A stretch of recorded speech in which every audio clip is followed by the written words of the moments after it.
I want you to imagine something for a moment. You're 17 years old. You're bright, you're observant, and you're away at college for the first time. Mm-hmm.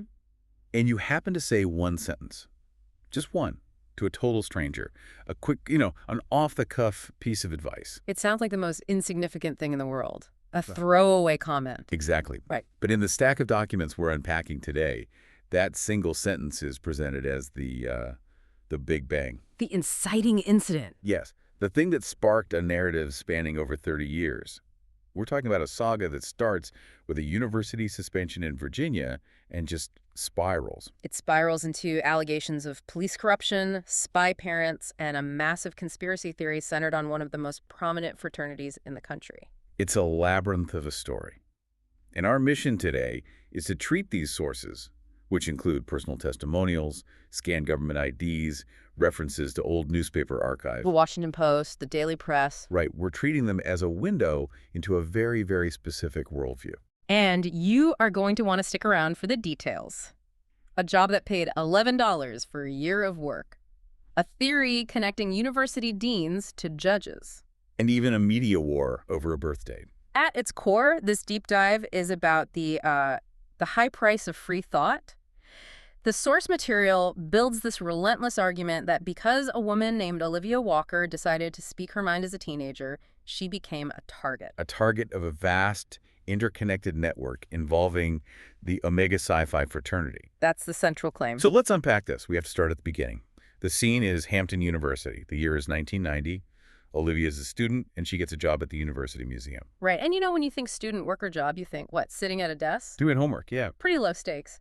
But the notes here describe a working environment that feels a little off. Off is putting it mildly.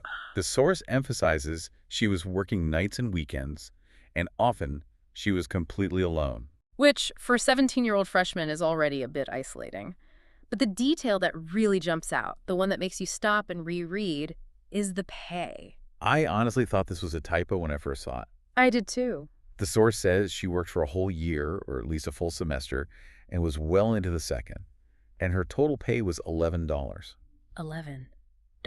I just have to clarify this because it sounds insane. We aren't talking $11 an hour. No, not at all. $11 total Well, for the entire time she worked there. how is that even possible?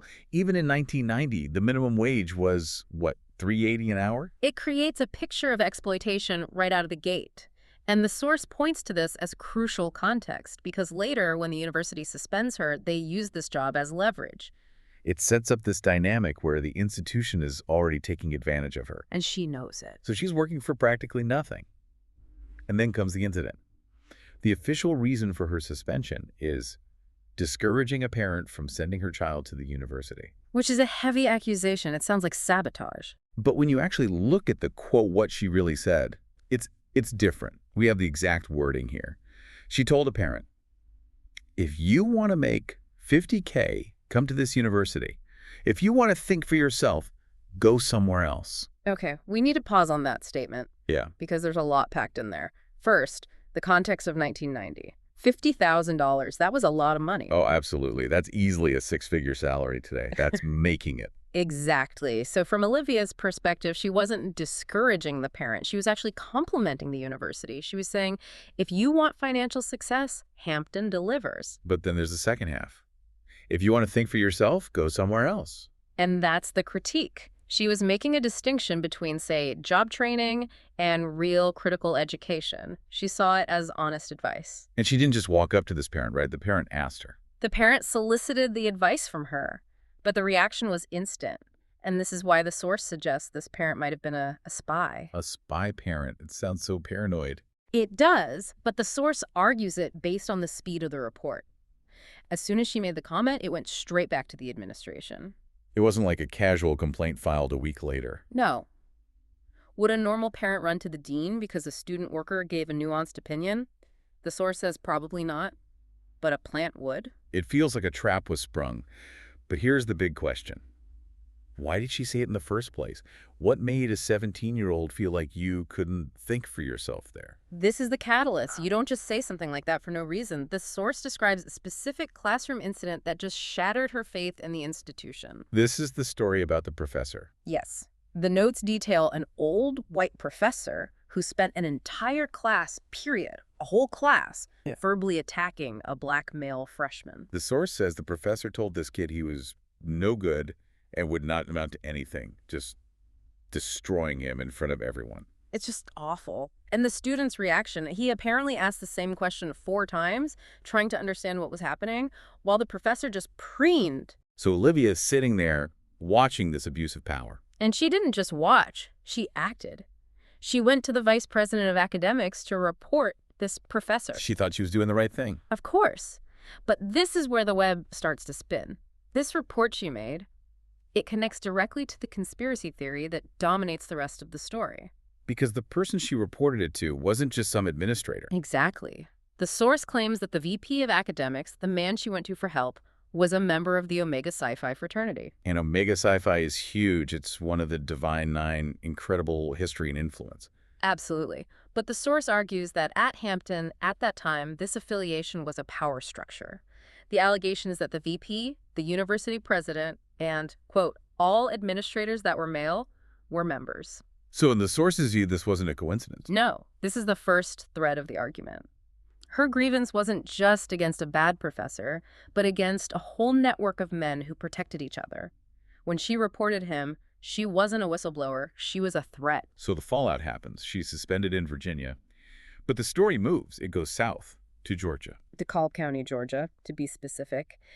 And this location is really important to the whole narrative. Okay, why DeKalb County? According to the source, DeKalb County is the location of the Omega Psi-Phi International Headquarters. Ah, okay. So she leaves a university run by Omegas and ends up in the fraternity's actual home base. And there's this fascinating detail about the real estate that the source includes. The notes say the headquarters building used to belong to the National Education Association, the NEA, but the NEA president at the time was also an Omega, and he sold the building to the fraternity. So the source is painting a picture of these deals happening behind the scenes, all within this specific network. It sets the stage for what's described as systemic corruption. The source even references the Atlanta Journal-Constitution, the AJC labeling DeKalb as the most corrupt county in America. That's a very strong label from a major newspaper. It is. The notes mention investigators being silenced, people refusing to talk. It describes an environment of collusion. And this is where Olivia lived for most of her life. And this is where she ran into serious legal trouble. The elder neglect charge. This is such a tragic part of the story. Olivia cared for her mother, who was on disability, for 20 years. 20 years? That's a lifetime of caregiving. It is. Her mother passed away at 76. But after her death, Olivia, who the source emphasizes committed no crimes, was charged with elder neglect. After caring for her for 2 decades, that's devastating. The source argues it was targeted. And here's where the fraternity connection comes roaring back. Let me guess. The people involved in her case? The arresting officer, member of Omega Psi-Phi, the judge who issued the warrant, also a member of Omega Psi-Phi. Wow. So the source is drawing a direct line. It's not vague corruption. It's specific people from this specific group at every choke point. And the source goes even further. They draw a comparison to the Tyre Nichols beating in Memphis to explain the structure. Oh, I remember that clearly, the Scorpion Unit. Right. The source notes those officers were part of the same fraternity structure. They aren't saying Olivia was beaten, but they're drawing a parallel to the loyalty. That this isn't isolated. It's a pattern where members in law enforcement protect the brotherhood. The idea of a gang with badges. Exactly. And while she wasn't beaten by officers, the notes do mention real physical danger. Olivia describes being left for dead in the middle of a street at one point. Wait, really? Yes, and claims DeKalb PD refused to investigate, even though an ambulance was right there. It fits a pattern of harassment.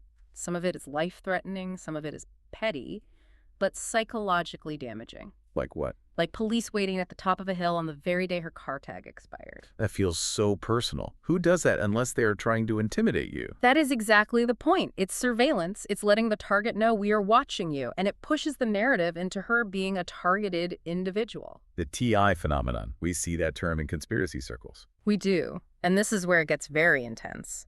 Olivia describes hearing voices, or what she believes are speakers simulating voices in her home. That's terrifying. It is, and normally you hear that and you think, mental health. But she offers external validation. She mentions a doctor in a hospital commenting, "Oh, those folks are so loud," about the voices. A professor reacting to ticks on the wall. So she's saying, it's not just in my head. Other people hear it too. Exactly. She's trying to establish that this is an objective reality. It's gaslighting on a massive scale. And there's a whole media battle playing out too, right? Yes, the media war. The 1990 incident at Hampton was covered by the Washington Post and the Daily Press. It was national news. Students suspended for free speech. It's a classic headline. But the source points out that an updated online version of one of those articles from 2019, almost 30 years later, is, quote, riddled with lies. Why update a 30-year-old story? That's the question. The source says it's proof of an obsession with her, and one specific point of contention is her age. All right, the notes are very specific about this. Olivia was born December 29, 1971. That means when the incident happened, she was 17. But some reports apparently listed her as 19. Why does that matter so much? It frames her vulnerability. A 17-year-old is a minor. A 19-year-old is an adult. If the story says she's older, the university's harsh treatment might seem more palatable. Correcting the record to say I was a child casts them as the bully. It's about controlling the narrative. Even decades later. Precisely. So bring us to today. Where is Olivia now? We actually have a very concrete piece of evidence. One of the sources is an image of a Georgia driver's license. Okay, what does it tell us? It's issued to Olivia Lynn Walker, and the issue date is January 16th, 2025. 2025. So this is not a cold case. This is happening right now. Exactly. The address is in Alpharetta, Georgia, which is Fulton County. So she got out of DeKalb County. She moved to the neighboring county. Fulton borders DeKalb, a move to safety, presumably. But the source indicates the escape might not be complete. How so? The notes claim that despite the move, the physical stalking has started up again. It followed her across the county line. It suggests that moving 10 miles isn't enough to shake a network this powerful. If the theory holds, geography doesn't really offer protection. It's just relentless. That's the feeling I get from this. It's a heavy narrative. When you synthesize it all, you see a woman who feels she has been hunted for over 30 years. And it all goes back to that one moment, that one piece of advice in a museum. It really does. And it just raises such a fascinating question about institutional power, doesn't it? It does. Because if we strip away the specific names for a second, what do we have?